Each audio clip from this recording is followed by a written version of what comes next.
Mado in heaven! What's up? It's the Culture Detective here, investigating your favorite animes. And today I'm going to be doing an anime review on JoJo's Bizarre Adventures, or JoJo no Kimyona Boken, Stone Ocean, which is part 6, part 3, because it's the third batch in Stone Ocean. So yeah, this is part 6, part 3, essentially.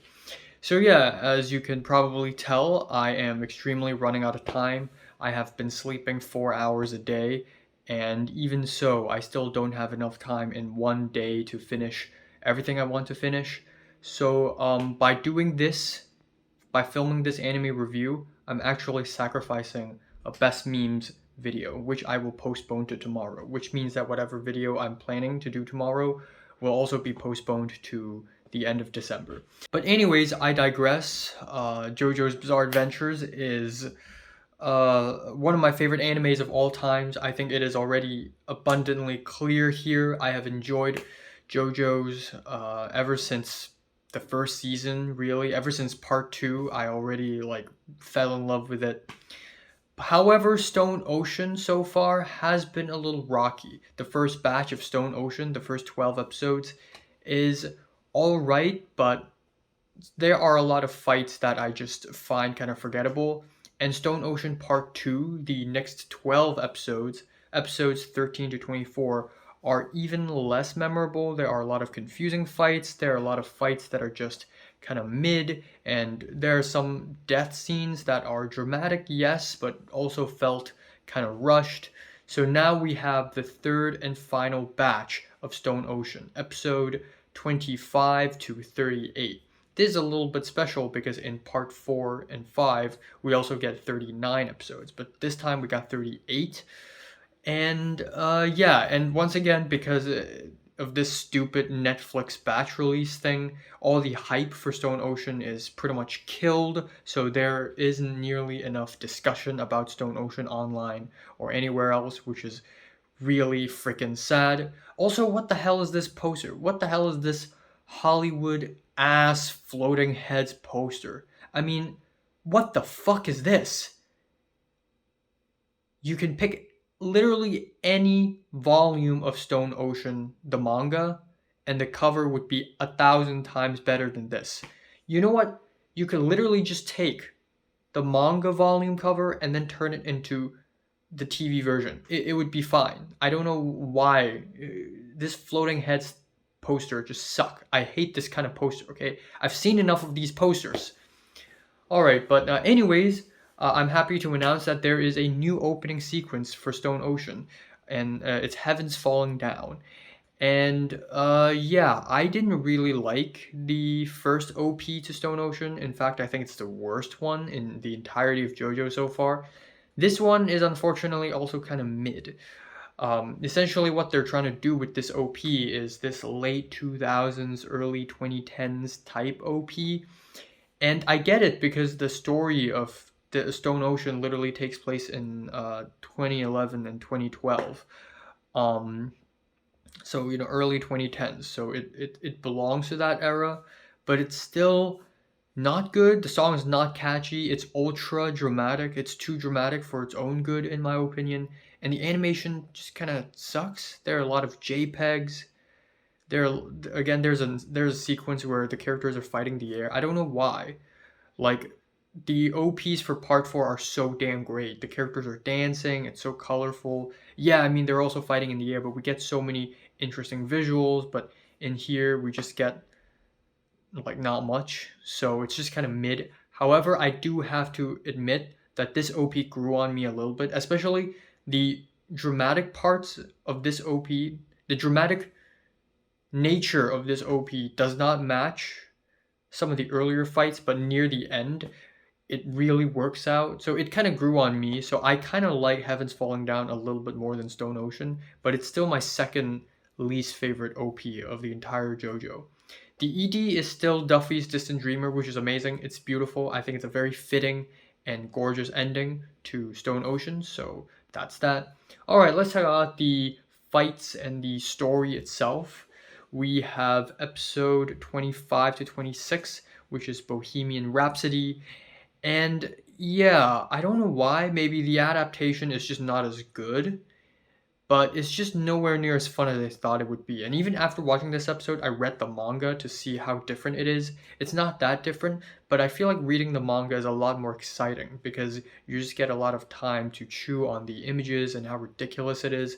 Essentially, Bohemian Rhapsody is a stand that can make any fictional character alive. And if you recognize that character, you your body and your soul split apart, and you will become the main character of the story that these fictional characters belong to, and you're always a victim, so you will die or get hurt, and if you run away they will turn into books, like pages in a book.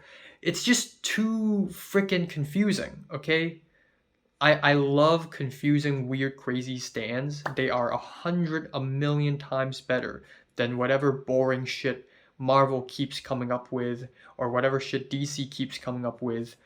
But this is just too off the rocks. This is just too ridiculous and absurd. I spent more time trying to figure out what's actually happening than actually emotionally rooting for the characters while watching these two episodes, because it's just so confusing. Like at one point, Weather Report ran into Van Gogh, which is awesome. I love seeing Van Gogh in freaking JoJo. You know, like Van Gogh keeps making crazy appearances in cinema. What can I say? But I mean, Martin Scorsese, and then Willem Dafoe, and then now here Van Gogh is making crazy appearances, and I love it. But the way Weather Report defeated Van Gogh took me a while to figure out, or actually it doesn't even make all that much sense anyways. Also, there are some scenes that are unfortunately cut out because of copyright issues, like if there's no Mickey, this shit ain't Disney. That is an iconic line. And there's also a tiny Spider-Man cameo. I'm glad it's tiny, otherwise this entire arc has to be rewritten. Peter Pan is replaced by Aladdin, but overall it's just a meh arc. And then we have Sky High, which is a 1 episode long fight. To have a 1 episode long fight so near the ending of the part is kind of sad.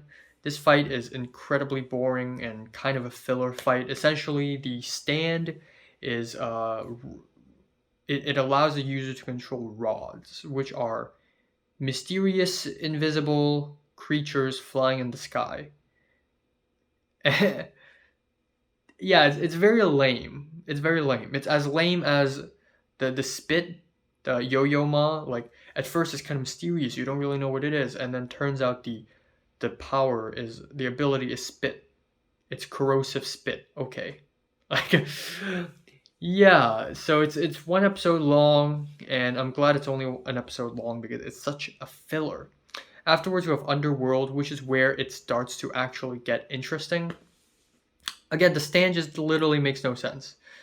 The stand ability is essentially the stand user will dig a hole in the ground, and a memory will show up underground, and if you fall into the hole, you fall into the memory.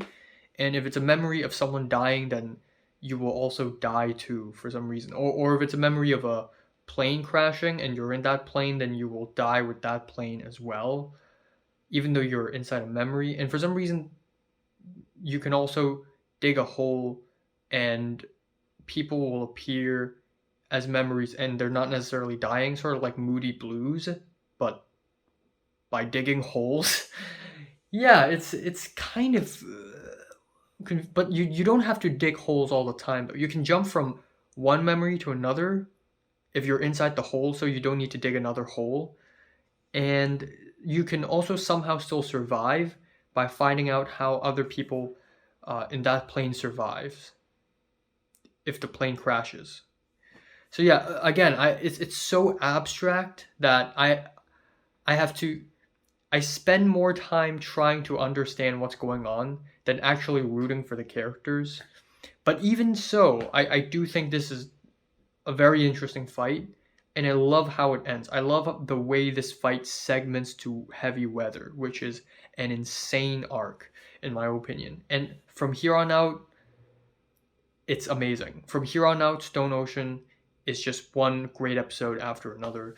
Yeah, Heavy Weather is an insane arc in my opinion. We finally find out the truth about Weather Report, his actual identity, and when the rainbow started hitting the ground and the snails start to burst out of people's bodies, it feels like the end of the world. It feels so freaking apocalyptic, and it's actually kind of scary. This is actually unironically the scariest part of the entire JoJo, and also the darkest part, and even the score. I think if I had to name top 3 things I love the best about Stone Ocean, one of the things is definitely the score. The score is kind of dark, like droney and very electronic. It's not dancey and groovy at all. It's very ambient and dramatic and downtrodden, and I think it really fits Stone Ocean, especially near the end in the last few episodes. It never fails us. Yugo Kano never fails us. But Weather Report's battle with Pucci is crazy. The way it ended is also really fitting because Pucci technically didn't really defeat him. It's something else. If you've watched it, you know it. And I think it's just a really fitting ending to that arc, which is crazy. Again, there's this really confusing... I think part of the reason why these stand fights are so confusing is because of the translation issues.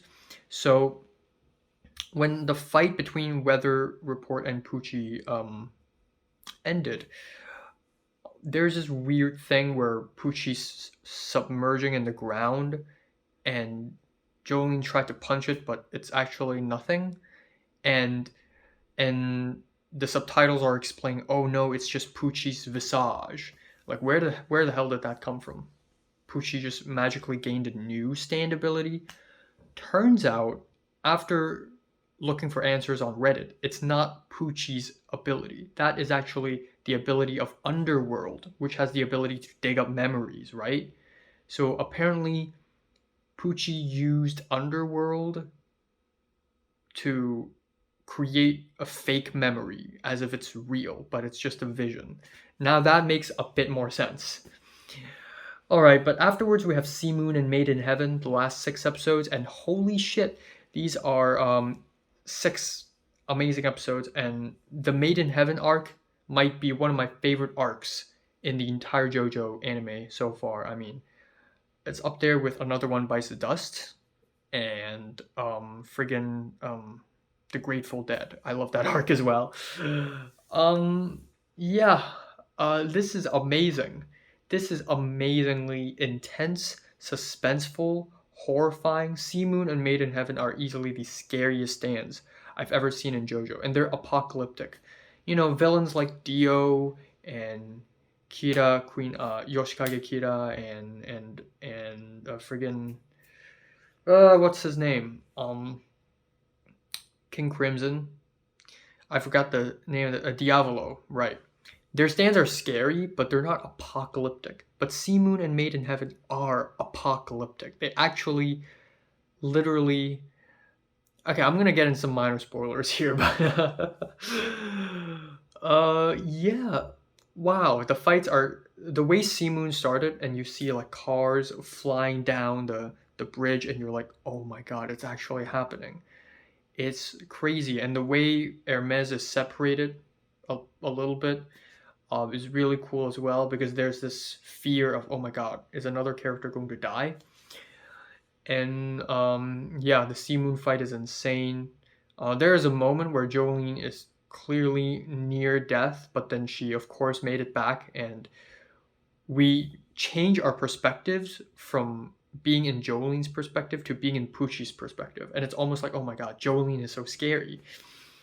The Made in Heaven arc is absolutely insane. It's absolutely insane. It's basically the last 3 episodes are basically perfect for me.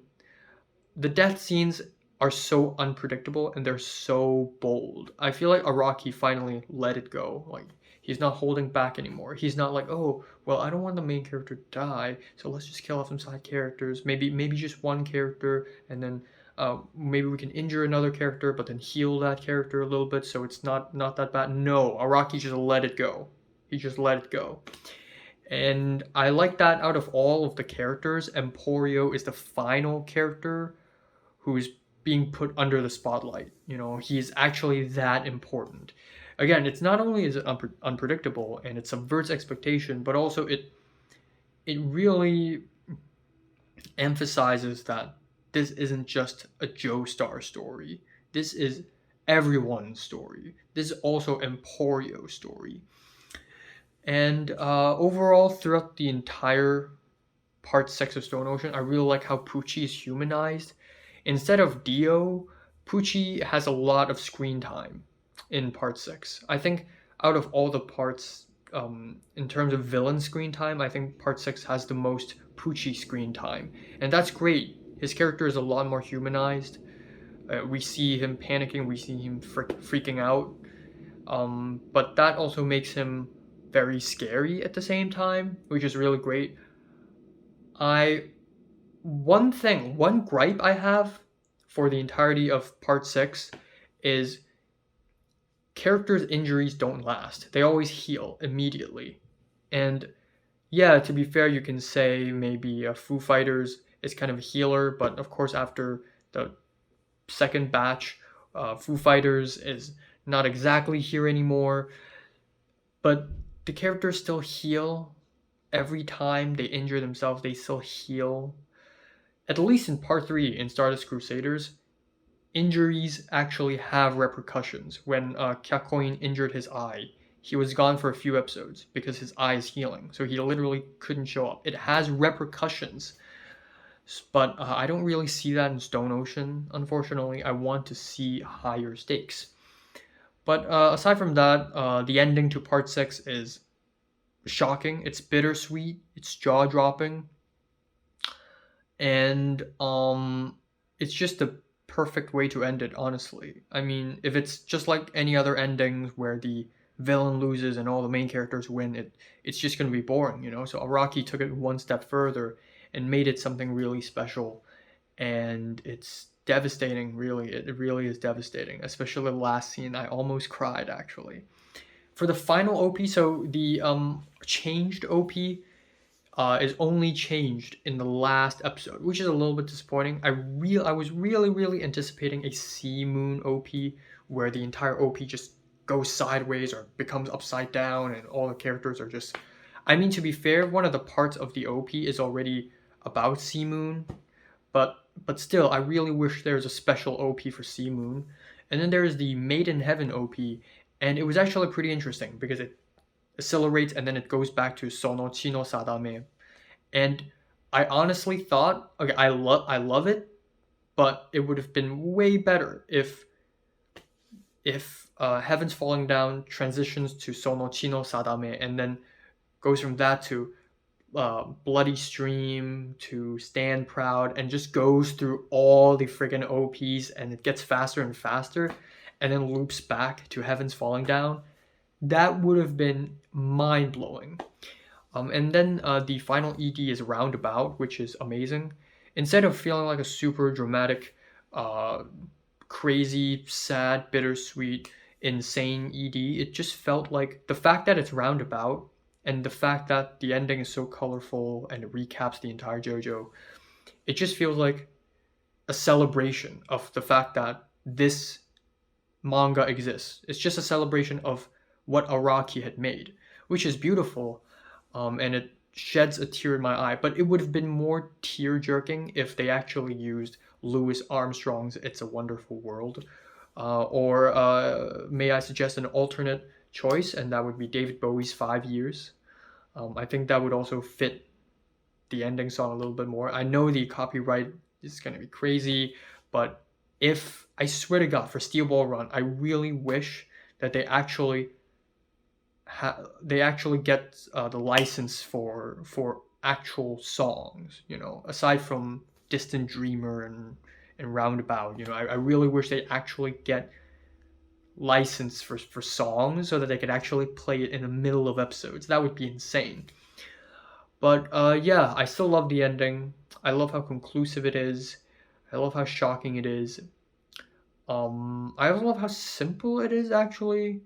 I mean, yeah, it's complicated, but for some reason, I find myself understanding Sea Moon and Made in Heaven a little easier than whatever Bohemian Rhapsody and Underworld are about. Made in Heaven is actually a little bit easier to understand for me, which is why I just enjoy it so much. And yeah, really scary battle, really. So yeah, I ended up leaving this Stone Ocean with a smile on my face, or some tears. And I ended up being really satisfied. Yes, I didn't really like Bohemian Rhapsody or Sky High all that much, but I think Batch 3 overall is incredibly solid, and I'm feeling a strong 8 to a light 9 out of 10. And also, everyone's voice acting is amazing. Shout out to Fairuz Ai. She is amazing as Jolene. She really is. So yeah, given that Batch 3 is a light 9, if you combine Batch 1, Batch 2, and Batch 3, which are uh, light 8, decent 7, and light 9s respectively, overall you're going to yield a light to decent 8, and that's for the entire Stone Ocean.